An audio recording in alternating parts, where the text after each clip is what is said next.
الآباء بصفة عامة اللي يسمعوني، رواتب أولادنا في الزمن هذا على كم؟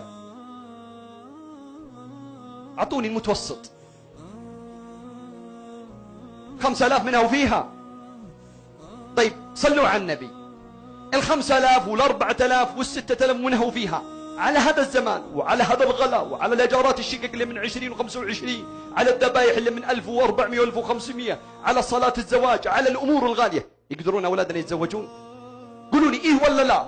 إيه الناس يسمعونكم؟ إيه ولا لا؟ طيب من اللي يتزوج بأولادنا؟ من اللي يزوجهم؟ طيب من اللي يزوج بناتنا اللي عنسوا في البيوت؟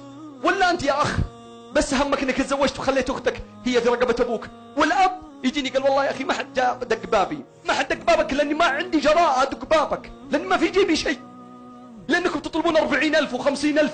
قال سهلة يروح بنك التسليف. طيب ليش تجبرني على بنك التسليف؟ زمان لو كنت اقدر اروح بنك التسليف ياخذ مني 700 ريال اقدر، لان الحياة رخيصة، اجارات رخيصة، اقدر اغطي. لكن بنك التسليف الان بياخذ مني 700 ريال. أقل أجار بيت محترم في حي محترم ياخذ مني 1500 ريال. أجار السيارة كم؟ القرض اللي طلعته من أحد البنوك كم راتبي هذا يكفي؟ كم راتبي هذا يكفي؟ في أحبابي اليوم ما قدروا شبابنا على 50,000 و60,000 اللي تبغونها، ما قدروا على الذهب، وانتم شفتوا الذهب كيف هو غالي. اليوم الملكة صارت مثل ايش؟ مثل الزواج، ولا تقام لدي. لكن البرستيج والناس وش بيقولون الناس؟ يعني أضيع ولدي عشان الناس؟ يطيح ولدي في الفاحشة عشان الناس؟ تعنس بنتي عشان الناس؟ تبغى تدخل قبرك اللي يسمعني من الرجال ويسمعوني من النساء وتقدر تقول ربي يوم القيامة يا رب اني ما قدرت ازوج بنتي عشان الناس؟ هذه هي الاعذار بتنفعنا عند ربي؟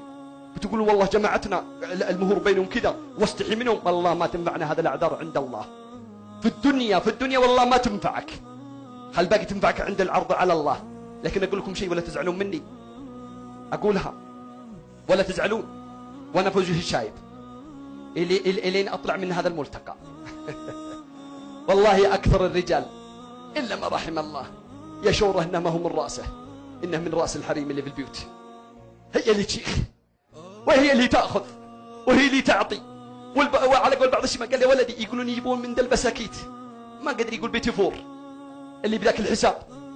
يا الربع لا تسلمون مرتي على راسي أشاورها فأخذ رأيها في لها حق في الدين وفي العرف وفي الشيمة وفي كل مكان وعشرة عمر، ما أنسنقصها ولا أنسنقص حقها. لكن إذا كانت ناقصة عقل ودين ولا همها إلا الناس ولا همها إلا ذي، لا تضيعون بناتكم ولا تضيعون أولادكم، ولا تزوج بنتك للرجال ما هي تبغاه ولو كان ولد عمها ولا قريبها. لا تحطون عاداتنا على نقدمها على قال الله وقال الرسول. ولا أزوج ولدي البنت عمه ولا بنت ولا قريبته عشان أجامل أخويا ولا أختي. لا، راس مالي تعبت فيه في حياتي والله ما ينكح بنتي إلا واحد أرضاه خلقه ودينه ورضيته هي، ولا يأخذ ولدي إلا البنت اللي يبغاها إذا كانت بنت طيبة وبيت طيب. أما يجبرهم عشان عادات وحنا مبسوطين ويمدحون الناس في الزواجات، بيض الله وجهك. ولدي على قول واحد من الشباب يقول والله يا ابو راشد اني في يوم الزواج اني بلابس بشتي واني اصلي العشاء مع الناس ونعمتي على خدي. ابوي جبرني على بنت انا ما ابغاها، وفعلا عشت معها وبعد ما جاني منها ولد ما قدرت اتحمل وطلقت. طيب ايش ذنب هذا الولد عشان نجامل؟ هذا هو اللي يطيح الشباب في هذه الامور.